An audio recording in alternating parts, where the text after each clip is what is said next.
کہ تمام پیغمبروں کی نسبت قرآن میں کس نبی کا واقعہ سب سے زیادہ بیان ہوا ہے؟ جی ہاں، ہم بات کر رہے ہیں موسیٰ علیہ السلام کی، جس کا ذکر 30 سے زیادہ صورتوں میں ملتا ہے۔ موسیٰ علیہ السلام، فرعون اور بنی اسرائیل کے واقعے کی طرف 100 مرتبہ سے بھی زیادہ اشارہ کیا گیا ہے۔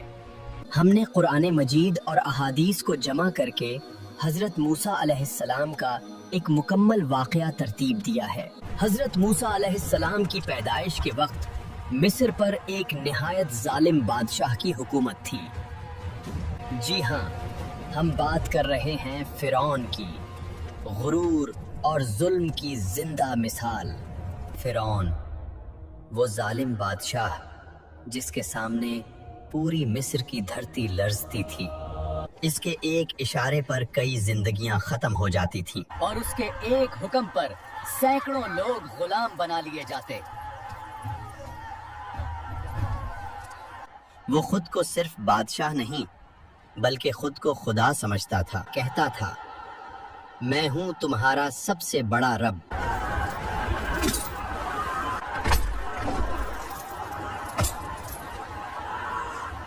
فرعون ایسا ظالم بادشاہ تھا جو بنی اسرائیل سے بھاری بوجھ اٹھواتا تھا اور انہیں بھاگنے سے روکنے کے لیے ان کے پیروں میں زنجیریں ڈال رکھی تھیں۔ وہ زنجیر اور توق پہنے ہوئے سیڑھیوں سے بالا خانوں تک چڑھ کر کام کرتے تھے۔ اکثر ایسا ہوتا کہ سیڑھیاں چڑھتے ہوئے کئی لوگ گر کر شدید زخمی ہو جاتے، لیکن فرعون کو اس کی کوئی پرواہ نہ تھی، کیونکہ اس نے سب کو غلام بنا رکھا تھا۔ اگر کوئی بھاگنے کی کوشش بھی کرتا تو وہاں سے نکلنا اس کے لیے ناممکن تھا، کیونکہ چاروں طرف ایک گھنا جنگل بنوا رکھا تھا جہاں خونخوار شیر پالے گئے تھے۔ اس لیے کسی کی اتنی ہمت نہ تھی کہ اجازت کے بغیر کوئی اندر یا باہر جا سکے۔ یہ جگہ مصر کے اصل شہر سے تھوڑے فاصلے پر تھی، اس لیے یہاں فرعون خود کو مکمل طور پر محفوظ سمجھتا تھا، اور فرعون بنی اسرائیل کے لوگوں کو یہاں غلام بنا کر لے آتا۔ پھر بنی اسرائیل کے ان لوگوں پر سب سے زیادہ ظلم کیا کرتا تھا۔ بنی اسرائیل کے وہ لوگ جو شہر میں یا اطراف میں رہتے تھے وہ بھی آزاد نہ تھے۔ فرعون اور اس کی قوم یہ سمجھتے تھے کہ بنی اسرائیل ہماری غلامی کے لیے پیدا ہوئے ہیں۔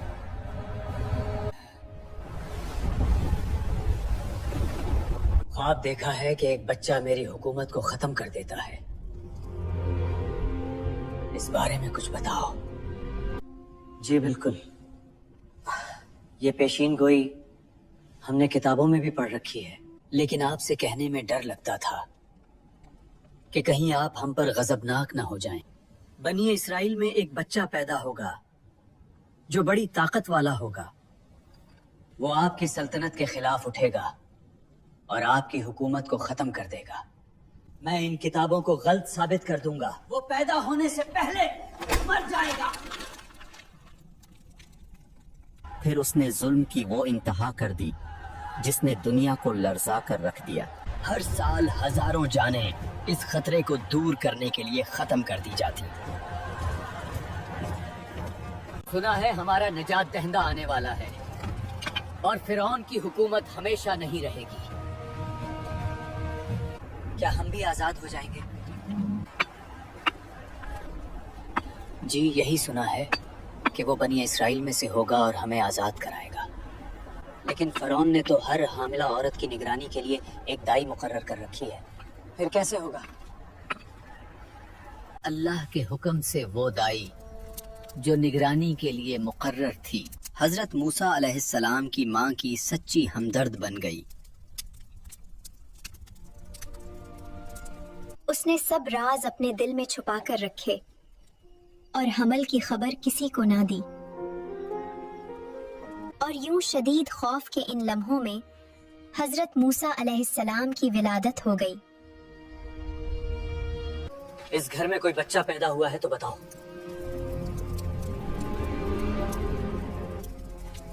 ہمیں لگتا ہے اس گھر میں بچہ پیدا ہوا ہے۔ ماں، سپاہی جانتے ہیں وہ بچے کو ڈھونڈ رہے ہیں۔ ڈرو نہیں، اپنے بچے کو صندوق میں رکھ کر دریائے نیل میں چھوڑ دو۔ یہ اس کے دل میں اللہ کی طرف سے نازل ہونے والا ایک الہام تھا۔ پھر اس نے لرزتے دل کے ساتھ بچے کو صندوق میں رکھا اور دریا کے حوالے کر دیا۔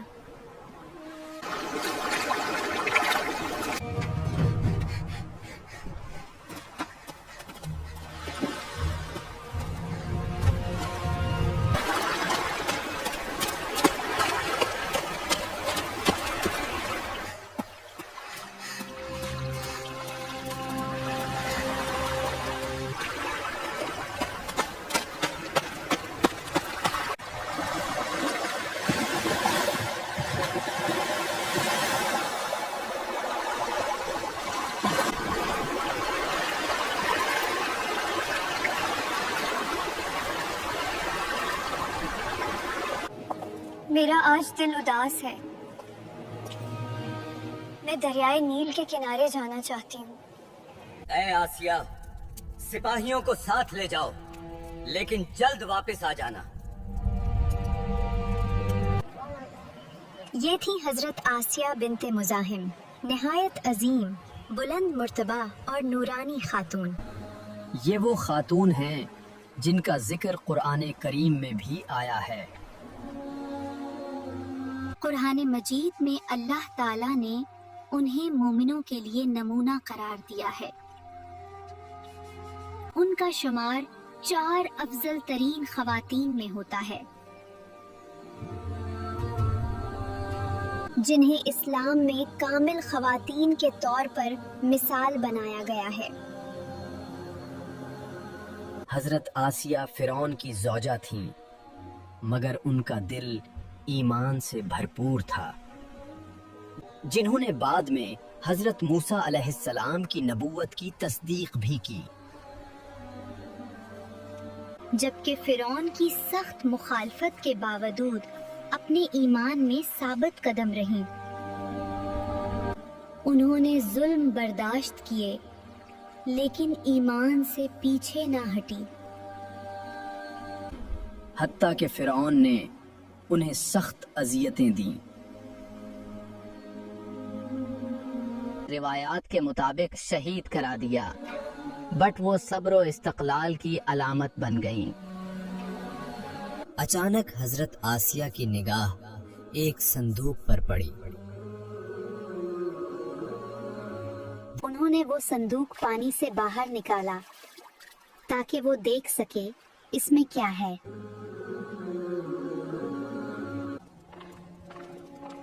مجھے دریائے نیل کے کنارے ملا، میں اسے آپ کے سامنے لائی ہوں۔ یوں اللہ کی مشیت سے صندوق کا ڈھکنا خود فرعون کے ہاتھوں کھل گیا۔ یہ بچہ میری اور تیری آنکھوں کا نور ہے، اسے قتل نہ کرو، ممکن ہے یہ ہمارے لیے نفع بخش ہو، یا ہم اپنا بیٹا بنا لیں۔ اگر یہ بچہ بنی اسرائیل کا ہوا تو کیا معلوم یہی وہی بچہ ہوا۔ ہمارا کوئی لڑکا نہیں اور یہ بچہ ہے، اس کی پرورش ہم کریں گے، جیسا چاہیں گے ویسا بنے گا۔ دیکھیے تقدیر کا عجیب کھیل، جو موسیٰ کو مارنا چاہتا تھا، آج دشمن کا وہی محل موسیٰ کی پرورش کی جگہ بن گیا۔ اب مسئلہ یہ تھا کہ یہ بچہ کسی کا دودھ قبول ہی نہیں کر رہا تھا۔ جو عورت یہ بچہ کو دودھ پلائے گی اسے مال و دولت سے نوازا جائے گا۔ پھر یہ خبر حضرت موسیٰ علیہ السلام کی ماں تک پہنچ گئی۔ میں اس بچے کو دودھ پلانے کی کوشش کرتی ہوں، شاید یہ بچہ میرا دودھ قبول کر لے۔ جب حضرت موسیٰ کی ماں نے اسے دودھ پلایا تو اس نے خوشی سے دودھ قبول کر لیا۔ یوں ہر روز حضرت موسیٰ علیہ السلام کی ماں آتی اور دودھ دے کر چلی جاتی تھی۔